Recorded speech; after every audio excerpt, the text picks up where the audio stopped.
গ্যাসের চুলায় পিৎজা তৈরি। আমরা সাধারণত কম বেশি সবাই জানি যে ওভেন ছাড়া কখনো পিৎজা তৈরি করাই যায় না। চলেন আজকে আমরা চুলাতে সুন্দর এই পিৎজাগুলো তৈরি করে নিব। আসসালামু আলাইকুম, welcome to my page Sumaiya's kitchen. আমি এখানে 2 কাপ পরিমাণ ময়দা ব্যবহার করছি আর হাফ টেবিল চামচ পরিমাণে চিনি দিয়েছি, স্বাদ মতো লবণ দিয়েছি আর 1 টেবিল চামচ কর্নফ্লাওয়ার দিয়েছি আর 2 চামচ পরিমাণে তেল ব্যবহার করছি। আর এরপর শুকনো উপকরণের সাথে সবগুলো মিশ্রণ আমি ভালো করে মিক্স করে নিব। শুকনো অবস্থায় ভালো করে মিক্স করে নিয়ে তারপর আমি এখানে গরম পানি ব্যবহার করব। পানিটা ওই রকম পর্যায়ে গরম হতে হবে, মানে অনেক বেশি গরম না আবার অনেক কমও গরম না, আপনার হাত সহনীয়। মানে পানি যখন গরম হবে হাত দিলে বুঝতে পারবেন যে আমি এটা সহ্য করতে পারছি বা তাপটা আমি নিতে পারছি, ঠিক সেই পর্যায়ে সেই পানিটা ব্যবহার করবেন। ভালো করে ডোটাকে করে এরপরে একটু তেল দিয়ে আবার ওইটাকে আমি ভালো করে মথে নিব। একটা কথা মাথায় রাখতে হবে, পিৎজার ডোটা আমরা যত বেশি মথে নেবেন তত বেশি কিন্তু পিৎজাটা খেতে অনেক বেশি মজা লাগবে। এটাকে ঢেকে 1 ঘন্টার জন্য রেস্টে রেখে দিব। 1 ঘন্টা পরে এটা ফুলে ডাবল হয়ে যাবে। আজকের পিৎজাটা আমি সবজি দিয়ে তৈরি করব। এখন যেহেতু শীতের সিজন, আমি এখানে কিছুটা পেঁয়াজ পাতা নিয়ে নিয়েছি, 3টা টমেটো ব্যবহার করব, 2টা কাঁচামরিচ ব্যবহার করব আর ব্যবহার করব একটা পেঁয়াজ। এখানে চাইলে পেঁয়াজের পরিমাণটা আরও অনেক বেশি ব্যবহার করতে পারেন, তবে আমি প্রয়োজন মনে করিনি, যার কারণে আমি একটা পেঁয়াজ ব্যবহার করেছি। এরপর ভালো করে সব কিছু কেটে নিয়েছি। কেটে একটা প্যান বসিয়েছি চুলাতে। চুলাটা একটু গরম, প্যানটা একটু গরম হয়ে আসলে এরপর তেল দিয়ে দিয়েছি। তেল গরম হলে পেঁয়াজ কাঁচামরিচ দিয়েছি। একটু লালচে আকার ধারণ করলে একটু লবণ, একটু হলুদ আর একটু মরিচের গুঁড়া দিয়ে দিচ্ছি। ভাজিতে মরিচের গুঁড়া ব্যবহার করা হয় না সাধারণত, আমি দিচ্ছি একটু, যেহেতু ঝাল হয় তাহলে পিৎজাটা খেতে একটু ভালো লাগবে। এরপর যে পেঁয়াজ কুচিগুলো আমি করে রেখেছিলাম সেগুলো দিয়ে দিয়েছি। সেগুলো একটু নেড়ে ছেড়ে এরপর আমি টমেটোটা দিয়ে দিয়েছি। ভিডিওটা আমি একটু পাস্ট করে দিয়েছি, যার কারণে অনেক তাড়াহুড়ো লাগছে। তবে এই কাজটা করার সময় একদম তাড়াহুড়ো করবেন না, খুবই আস্তে আস্তে চেষ্টা করবেন ভাজিটা নাড়াচাড়া করার জন্য, না হয় টমেটোর কারণে এটা কিন্তু অনেক বেশি হচ্ছে কাদা কাদা হয়ে যাবে, দেখতে ভালো লাগবে না। এরপর এক পাশে একটা ডিম ভেঙে দিয়েছি, দিয়ে একটু লবণ আর একটু হলুদ ছিটিয়ে দিচ্ছি। এই ডিমটাকে কিন্তু আমি ভেঙে ফেলবো। ডিমটাকে আমি উল্টিয়ে দিব, একদম ভেঙে ডিমটাকে হচ্ছে ভাজির সাথে মিক্স করে ফেলবো।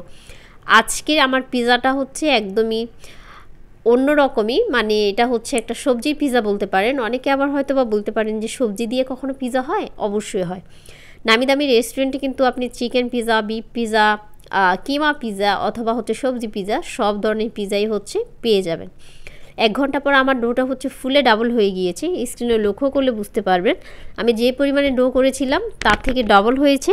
এরপর আমি ডোটাকে ভালো করে মথে এটার ভিতরে যে বাবলস অথবা হাওয়াটা হয়েছে ডাবল হয়ে সেটা বের করে নিব। বের করে 4টা ভাগে হচ্ছে ডোটা ভাগ করে নিয়েছি। আমি এখানে 3টা পিৎজা তৈরি করব। আর একটা ডো দিয়ে আমি এটার চারপাশে হচ্ছে ডিজাইনের জন্য, ডেকোরেশনের জন্য রেডি করব।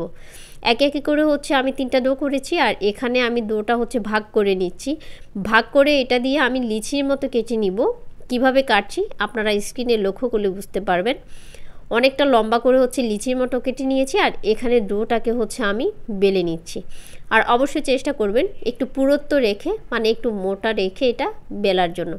যেহেতু আমরা এটা দিয়ে পিৎজা বানাবো, এটা কিন্তু একদম বেশি পাতলা হয়ে গেলে আবার রুটির মতো হয়ে যাবে, খেতে ভালো লাগবে না।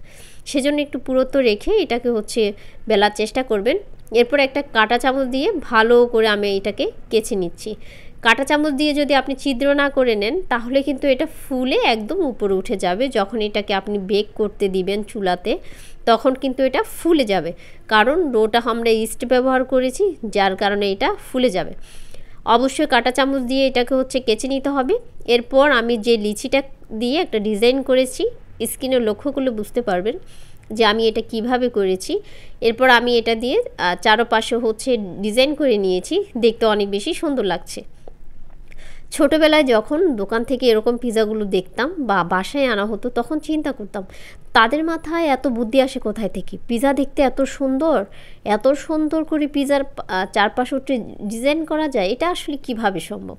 আসলে সব কিছুই সম্ভব, যে একটু চেষ্টা করলেই সব কিছু হচ্ছে আমরা পারি বা পারবো, এটা হচ্ছে সিম্পল। এরপর আমি যেই পুরটা করে রেখেছিলাম পিৎজার মাঝখানে দেওয়ার জন্য, সেটাই হচ্ছে সুন্দর করে আমি ছড়িয়ে ছিটিয়ে দিচ্ছি। আর এখানে আমি কিছুটা ব্ল্যাক অলিভ ব্যবহার করছি। এটা হচ্ছে একদমই অপশনাল, এটা যদি না থাকে তাহলে এটা স্কিপ করবেন, এটা কোনো প্রয়োজন নেই। আর এরপর আমি এখানে কিছু চিজ দিয়ে দিচ্ছি। এই চিজগুলো হচ্ছে আমি বাসায় তৈরি করেছিলাম দুধ দিয়ে, সেটার ভিডিও অন্য একদিন শেয়ার করব। চিজ দিয়ে এরপর হচ্ছে লাস্টে আমি অরিগানো ব্যবহার করব। পিৎজার জন্য অবশ্যই চেষ্টা করবেন অরিগানো ব্যবহার করতে, তাহলে পিৎজার মেন টেস্টটা পাবেন। আর অরিগানোটা সাধারণত যে কোনো বড় বড় মুদি দোকানেই পেয়ে যাবেন। এরপর হচ্ছে আমি এটা দিয়ে আরেকটা তুর্কিশ পিৎজার শেপ করার চেষ্টা করছি। এটা এর আগেও আমি করেছিলাম, আমার পেজে ভিডিও আছে, তবে আমি যখন আজকে এটা করতে এসেছিলাম আমি ভুলে গিয়েছিলাম যে এটা ভাঁজটা কীভাবে দিতে হয়। এরপর যেহেতু ভিডিও করছি, মাথায় যেভাবে আসছিল সেভাবে করে ফেলছিলাম, যে কোনো একরকমভাবে করে ফেলি, পিৎজা হলে হয়ে গেল।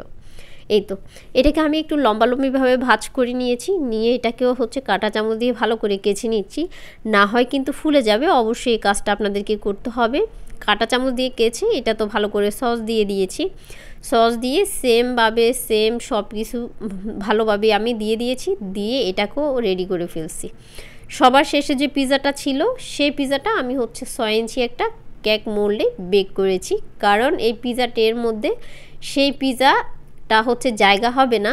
আমি একই ট্রেতে হচ্ছে 2টা পিৎজা দিয়েছি, আর বাকি পিৎজাটা হচ্ছে আমি 6 ইঞ্চি একটা কেক মোল্ডের মধ্যে বেক করেছি।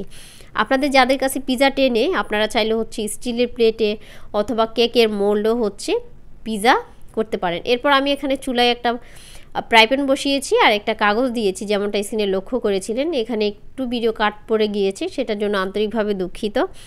যাই হোক, ভিডিওটা ভালো লাগলে বেশি বেশি শেয়ার করে ফেলবেন, আর সবাই ভালো থাকবেন। সবাই সবার জন্য দোয়া করবেন, আমার জন্য দোয়া করবেন। ভিডিও ভালো লাগলে শেয়ার করে দিবেন। এখানে বিদায় নিচ্ছি, আল্লাহ হাফেজ।